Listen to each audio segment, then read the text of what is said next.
আসসালামু আলাইকুম ভাই। জি ভালো আছি, আপনি ভালো আছেন? রফিক ভাই, আপনি আসছেন টাঙ্গাইল গোপালপুর। আপনি একজন দক্ষ চাষি, আমি যতটুকু জানি, এবং কি অনলাইনে বেশ পরিচিত লোক।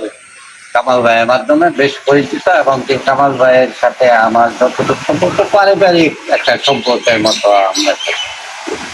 আহ, যাই হোক, আপনি আমার মনে হয় এর আগে আমার কাছ থেকে মাত্র 1 কেজি নিয়েছিলেন মনে হয়। হ্যাঁ, 1 কেজি আপনি 100 গ্রাম 200 কেজি 1100 গ্রাম। আচ্ছা, ওই 1100 গ্রাম ওটা তো ব্যাপার না। আপনি যতটুকু বাচ্চা নিয়েছিলেন তাতে আপনি যতটুকু রেজাল্ট পাইছে এইটুকু একটু বলবেন আমার চাষির উদ্দেশ্যে। হ্যাঁ, অবশ্যই। আমি 1 কেজি রেনু থেকে 225 মন মাছ বিক্রি করছি। এভারেজ মাছ আসছিল 11টাই কেজি এভারেজ। এখানে আমার 225 মন মাছ হচ্ছে, তাতে আমি যথেষ্ট স্যাটিসফাই। 1 কেজি রেনু থেকে 225 মন মাছ, এটা খুব অকল্পনীয় বিষয় আমার কাছে মনে হয়। তবে আপনি যদি ভাবেন এটা আমার কৃতিত্ব, এটা আমার না, এটা আপনার কৃতিত্ব। কারণ আমরা পুকুরের সঠিকভাবে আমরা যত্ন নিচ্ছেন, সঠিক ভাবে যেভাবে মাছটা আবাদ করতে হয়, রেনু মাছটাকে যেভাবে খোঁজ খবর নেওয়া, এটার কিন্তু একটা শিশু বাচ্চার মতো। হ্যাঁ, এটা যদি আপনি এইভাবে সঠিক যত্ন না নিতেন তাহলে কিন্তু এটা সম্ভব না। আমি এখান থেকে যতই ভালো করে দিই। হ্যাঁ, এটা ঠিক আছে যে আমি যত্ন নিলাম, সবকিছুই করলাম, তারপরও একটা কথা আছে। সেই কথাটা হলো যে বাচ্চা যদি ভালো না হয়, এখানে আমি যত যত্নই নেই, এটা রেজাল্ট ভালো হবে না, এটা আমি বিশ্বাস করি। তবে আপনার মানে বাচ্চা নেওয়ার পরে আপনার স্যাটিসফাই যায়, এখান থেকে বাচ্চা নিলে ভালো একটা রেজাল্ট আশা করা যায়। জি জি, আশা করা যায়। তা আজকে কয় কেজি বাচ্চা নিলেন? 3 কেজি। 3 কেজি। তাতে বাচ্চা যে দেখলেন, বাচ্চার অবস্থা কি? না, বাচ্চা খুব ভালো আছে, আলহামদুলিল্লাহ। এখন পর্যন্ত ভালো আছে। এখন বাকিটা উপরওয়ালার ইচ্ছা, যদি উপরওয়ালা আমাকে আমাকে পুরা করাই দেয়, আলহামদুলিল্লাহ। আমার চেষ্টা ত্রুটি রাখবো না, আমি সব করে যাবো।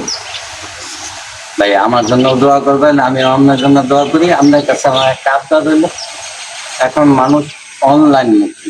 জি, আপনি একজন দক্ষ চাষি, আমার আপনার কাছ থেকে এইটুকু চাওয়ার থাকবে, আরো যে চাষি আছে তাদেরকে আপনার সঠিক পরামর্শ থেকে সেটা আপনি দিবেন মন খুলে। হ্যাঁ, অবশ্যই। আমি কেউ যদি আমাকে ফোন করে, মানে শিং মাছ চাষ বিষয়ে জানতে চায়, আমি আমার ভিতরে মানে কোনো কিছু গোপন রেখে বলি না, একদম ফ্রেশ যেটা আমার মন থেকে যেটা হয় আমি ওইটাই বলে দিই। মানে আমি যেটা করি ওইটাই বলে দিই। ঠিক আছে, আমি আপনার জন্য দোয়া করি, আপনিও আমার জন্য দোয়া করবেন। অবশ্যই। আল্লাহ পাক আপনার ব্যবসা উন্নতি করুন। সঠিক এই বাচ্চাগুলাও যেন আল্লাহ পাক খুব ভালো একটা রেজাল্ট দেয়, আমি এই দোয়া করি। ঠিক।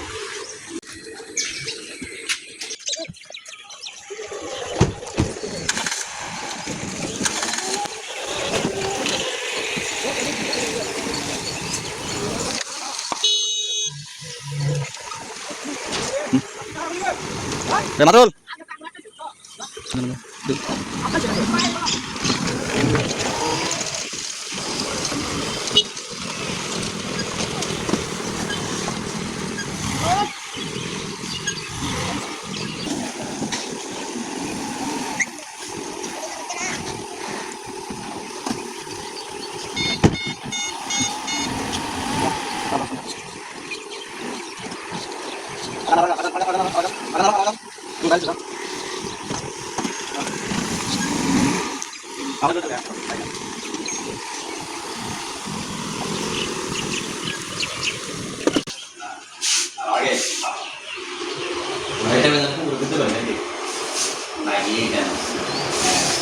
আরো সময় সময় আরো